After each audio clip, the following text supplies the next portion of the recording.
이 노래 기억하시는 분들 많으시죠? 찻잔 하나에 옛 추억이 떠오르는 노래인데요. 네, 이 노래를 들으니까 따뜻한 커피 한 잔이 생각납니다.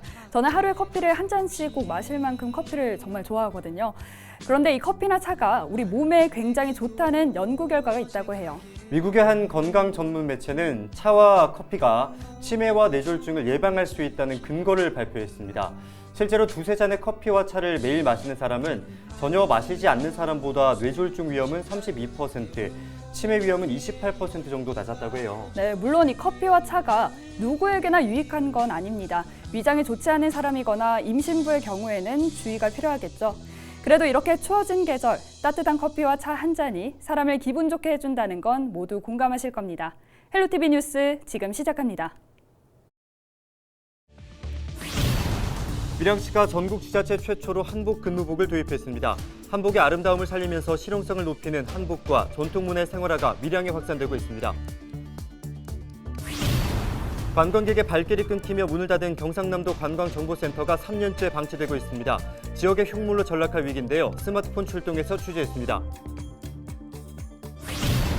전국적으로 코로나19 확산세가 거센 가운데 경남에서도 확진자가 잇따라 나오고 있습니다. 양산시는 방역에 동참해달라며 대시민 호소문을 발표했습니다. 24일 전국 코로나19 신규 확진자 수가 처음으로 4,000명대를 넘어섰습니다. 여론은 지금에서 일상회복과 긴급 멈춤에 대한 시민들의 의견을 들어봤습니다.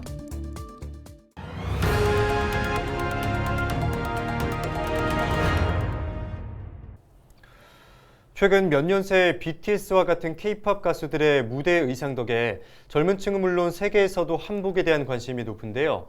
이 때문에 어떻게 하면 한복을 요즘 유행하는 옷 스타일에 맞출지에 대한 고민도 이어지고 있습니다. 여기에 밀양시가 전국 최초로 한복 근무복으로 도전장을 내밀었습니다.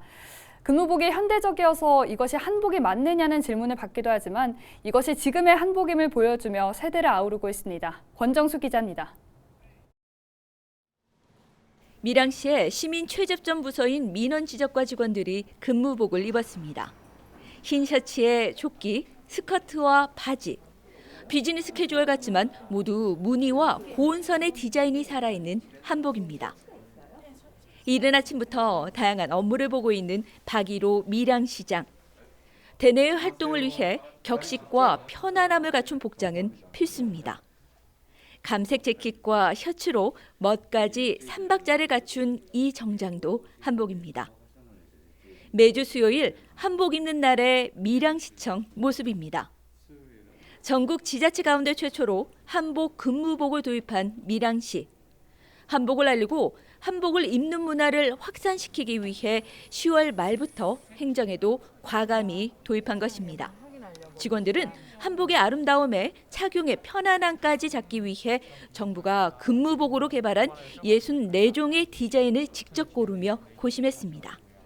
근무복이만큼 우리 전통 한복의 아름다움에 실용성을 더한 그런 부분을 주안점을 두었고 특히나 우리 공무원들의 다양한 의견을 수렴해서 불편함이 없도록 한복을 착용하는데 거기에 주안점을 주었습니다.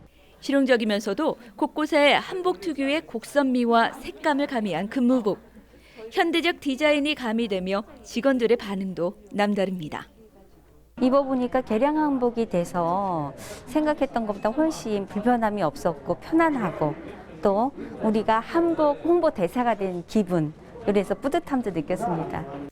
한복 근무복부터 패션쇼, 퓨전 한복 전시회까지 밀양은 다양한 사업으로 전통 문화를 친근하게 확산하는 노력을 이어간다는 계획입니다. 문화와 관광산업 분야에 좀 더 집중을 하고자 합니다. 한복 근무복이라든지 또 최근에 영남루 한복 패션쇼 이런 것 외에도 밀양 아리랑을 활용한 다양한 문화 사업을 이렇게 발굴해 나가고 있습니다. 밀양시에서는 앞으로도 문화도시 또 관광도시 밀양이라는 새로운 도시 이미지를 만들어 나갈 계획입니다. 평소 입던 셔츠와 치마에도 자연스럽게 어우러지고 정장에도 손색 없는 한복 근무복. 한복을 현대적으로 해석하며 불편하고 옛것이란 편견을 깨고 있는 밀양의 도전이 지역의 K-한복의 아름다움을 덧입히고 있습니다. 헬로티비 뉴스 권정숙입니다.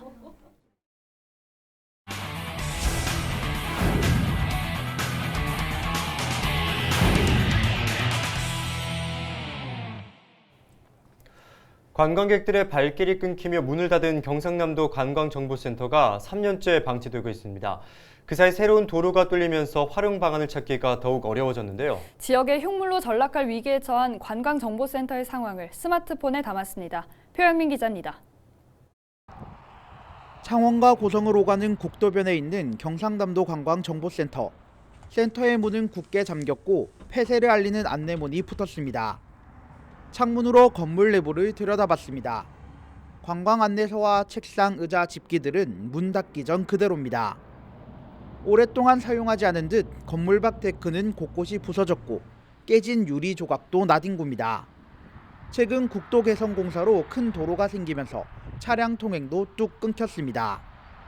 나는 가까이 앞을 지나갔거든요.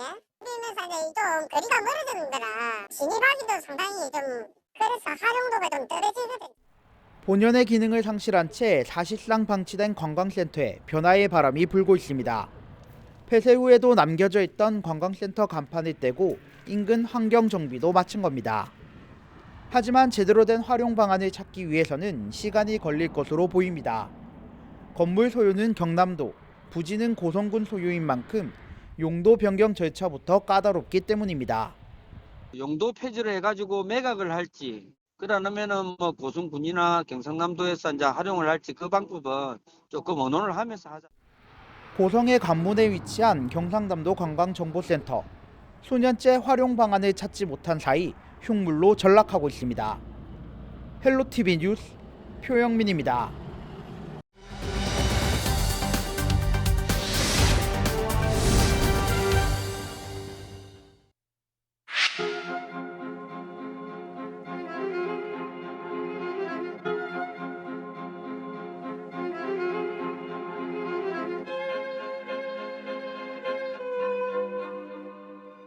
오늘 4,000명 넘었대요. 전부 어마어마하답니다. 그러니까 자영업자들한테는 죄송하지, 그지? 그렇지만 일반 저 같은 시민으로서는 조금 아직은 조금 이르다는 생각이 듭니다. 근무하는 데가 병원인데요. 사실은 병원에서는 위드 코로나라는 의미가 사실 없어요. 가족들은 좀 덜 했으면 하는 생각도 있거든요. 왜냐면 조금 우울감도 있고 애들이 굉장히 활동적인데 친구들하고 잘 못 어울리니까 그런 게 좀 너무 짠하다는 생각이 듭니다.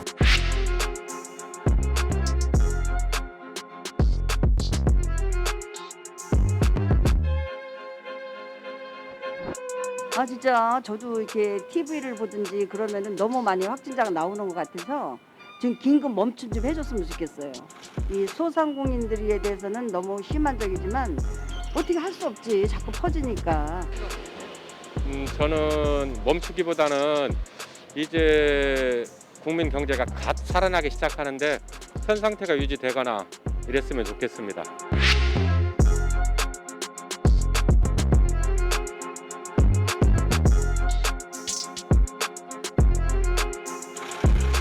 더 강화해야 되겠죠.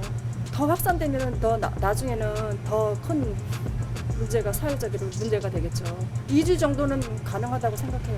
넘어가도 이제는 어쩔 수 없는 게 전에 그 치거래해도 자꾸 외지에서 사람들이 많이 들어와가지고 다 퍼주니까 저게 없다고 생각합니다. 물론 상인분들이 코로나가 계속되면은 규제가 계속되면 피해를 많이 보시는 것도 알고 경제적으로 침체되는 것도 알지만 확진이 나면 사람이 죽거나 많은 사람들이 더 큰 피해를 볼 수도 있는 상황이고 건강과 관련된 문제이다 보니까 이런 경우에는 사회적 거리두기를 제대로 해서 규제를 하고 확진자를 줄여나가는 게 좋다고 생각합니다.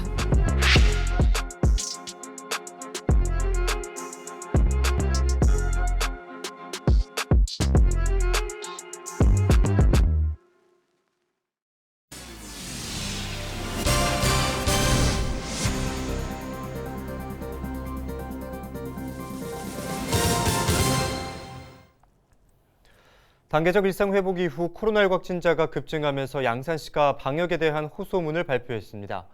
김일권 양산시장은 24일 긴급 브리핑을 열고 단계적 일상 회복 이후 지난 한 주에만 양산에서 94명의 확진자가 발생했다며 대규모 확진자 발생에 대비한 전담 조직을 구성하고 관리 의료기관 3곳도 지정해 대응하겠다고 밝혔습니다. 김 시장은 또 양산은 전국에서 유일하게 이상 반응 전문 대응팀을 운영하고 외국인 노동자의 현장 접종 버스도 운영하고 있지만 확산 방지를 위해서는 지역민의 협조가 절실하다고 설명했습니다. 이에 마스크 착용과 손 씻기, 적극 검사 등 방역 수칙을 지켜줄 것과 적극적인 검사 등을 당부했습니다. 24일 창녕 도천면의 먹거리 통합지원센터가 문을 열었습니다. 먹거리 통합지원센터는 농축산물의 유통 과정을 저온 상태로 유지하는 콜드체인 시스템이 적용돼 공공급식소까지 안전하고 신선한 먹거리를 공급하는 곳입니다. 창녕군이 직접 운영하고 부곡농업협동조합이 물류대행을 맡습니다. 다음 달 1일부터 내년 2월까지 관내 8개 학교를 대상으로 시범 운영되며 내년 3월부터 확대될 예정입니다. HVDC 전력기기 국제공인시험 인증센터가 국내에서는 처음으로 창원에 들어섭니다. 24일 한국전기연구원에서 열린 착공식에는 허성무 창원시장과 명성호 한국전기연구원장 등이 참석한 가운데 열렸습니다.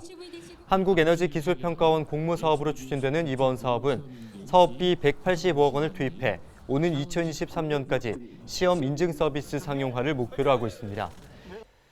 HVDC 전력망 시스템은 송전 시 전력 손실이 적고 장거리 대용량 송전에 유리해 국제적 영향력이 확대되고 있습니다. 술집에서 난동을 부려 경찰 조사를 받은 뒤 음주 뺑소니를 일으킨 34살 A씨가 경찰에 붙잡혔습니다. 지난 23일 자정쯤 A씨는 거제 고현동의 한 술집에서 술을 마시다 술잔을 사장 머리에 던지는 등 난동을 부렸습니다. 혼자 술을 마시고 싶으니 다른 손님들을 내보내라는 게 이유였는데요. 신고를 받고 출동한 경찰은 현장에서 A씨를 조사하고 돌아갔습니다. 이후 A씨는 술에 취한 채 운전대를 잡았다가 지나가는 사람을 치는 사고를 냈습니다. A씨는 현장에서 차를 버리고 도망갔지만 출동한 경찰에게 붙잡혔습니다. 당시 A씨의 혈중 알코올 농도는 0.121%로 면허 취소 수준인 것으로 확인됐습니다. 지난해 코로나19로 연기됐던 제60회 경남도민체육대회가 26일 창원에서 개막합니다. 창원 스포츠파크 등 31개 경기장에서 도내 18개 시군 선수단 6천여 명이 29일까지 기량을 펼칩니다. 종목은 고등부 25개와 어르신부 4개로 모두 29개 종목입니다.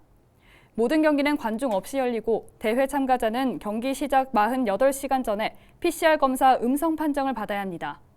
경기 도중에 확진자가 발생하면 해당 종목은 전면 중단될 예정입니다. 오는 26일 오후 4시 30분부터 시작하는 개회식은 LG 헬로비전 경남방송 가야방송 채널 25번에서 생중계로 볼 수 있습니다.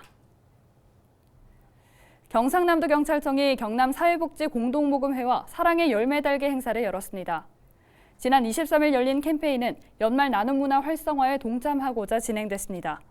경남경찰청은 소속된 모든 경찰서가 매년 이웃을 위한 모금 활동을 펼치고 있다고 전했습니다. 이문수 경남경찰청장은 사랑의 열매 달기 캠페인은 나눔 문화 운동을 위한 상징적인 행사로 더 많은 이웃의 따뜻한 배려의 손길이 닿을 수 있도록 경남경찰이 앞장서겠다라고 말했습니다. 함안군이 영유아들에게 5만 원씩 재난지원금을 지급합니다. 지원 대상은 함안에 주소를 둔 만 0세에서 6세 아동과 가정 양육수당을 받는 영유아 등 1,400여 명입니다. 다만 경남교육청의 재난지원금과 농산물 꾸러미 혜택을 받은 가구는 지원 대상에서 제외됩니다.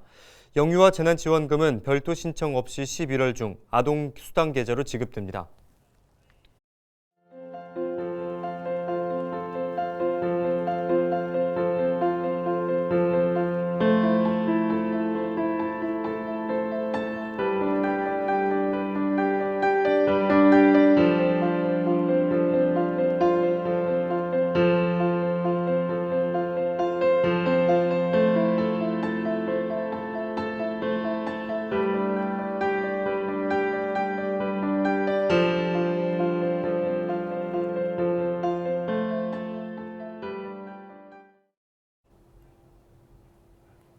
이상으로 뉴스를 마칩니다. 함께해 주신 여러분 고맙습니다.